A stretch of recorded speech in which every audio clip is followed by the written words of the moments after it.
조희대 대법원장 내일로 예정돼 있는 국회 법사위 청문회에 불참하겠다는 의견서를 제출을 했습니다.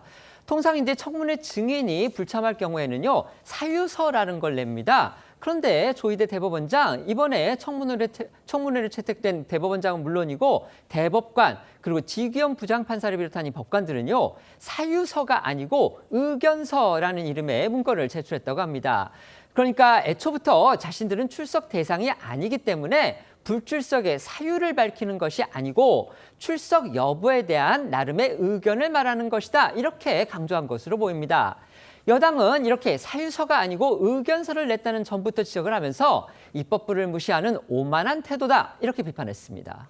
지난 26일 조희대 대법원장이 국회에 불출석 의견서를 제출했다고 여당 측이 공개했습니다. 지난 5월 대법원이 이재명 대통령의 공직선거법 위반 사건을 유죄 취지로 파기환송한 것과 관련한 이번 청문회가 진행 중인 재판에 대해 협의 과정에 해명을 요구하는 내용을 담고 있어 사법부 독립을 보장한 헌법 취지에 반하고 때문에 헌법과 법률을 준수해야 하는 대법원장으로선 출석할 수 없다는 내용이었는데요.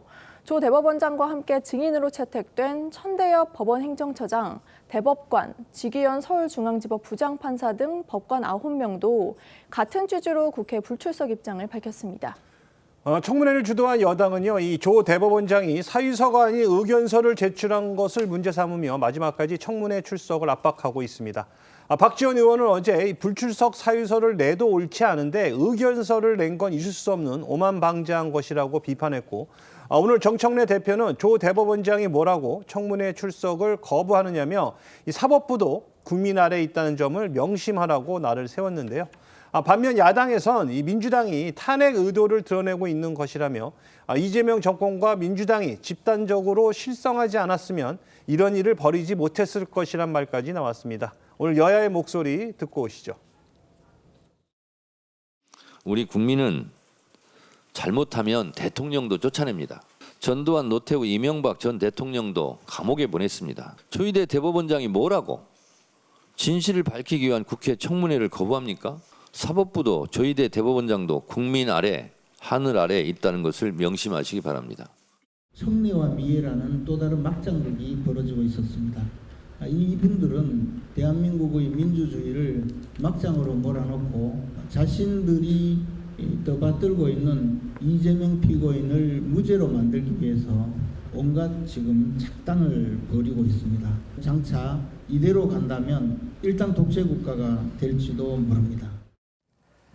민주당은 그동안 조희대 대법원장이 청문회에 출석하지 않을 경우에 탄핵 카드를 꺼내들 수도 있다. 이렇게 위협해왔습니다. 이제 조 대법원장의 불출석이 결정이 된 만큼 탄핵을 과연 실행에 옮길지 여기에도 관심이 쏠리고 있습니다. 그런데 이 문제를 놓고서는요, 민주당의 속내가 좀 복잡해 보인다는 그런 관측이 또 많습니다. 네, 말씀하신 것처럼 민주당은 최근 이 조 대법원장의 청문회 출석을 압박을 하면서 공공연하게 이 탄핵을 거론해 왔습니다. 하지만 민주당이 정말로 이 탄핵 카드를 꺼내들지에 대해서는 의견이 분분한데요. 정치권에선 사실 애초 이 민주당 지도부의 전략은 치고 빠지기였다는 그런 이야기도 나옵니다. 그러니까 이 사법부를 압박해서 이 조 대법원장 사퇴를 끌어내거나 내란 재판의 속도를 높여서 윤 전 대통령이 구속기간 만료로 풀려날 그런 위험을 원천 차단한 뒤에 올해 말쯤에 이 수위를 낮추려고 했다라는 건데요. 하지만 이미 선은 넘은 상황이고 이 때문에 정권 내부에선 여당이 어떻게 출구를 마련할지 뚜렷한 계획이 보이지 않는다라는 우려도 나오고 있다고 합니다. 관련해 민주당 지도부 한 관계자는 CBS 노컷뉴스에 전략을 이해할 수 없다며 이미 크게 삐끗했는데 브레이크가 없다 보니 멈출 수 없을 거란 취지의 말을 한 것으로도 전해집니다.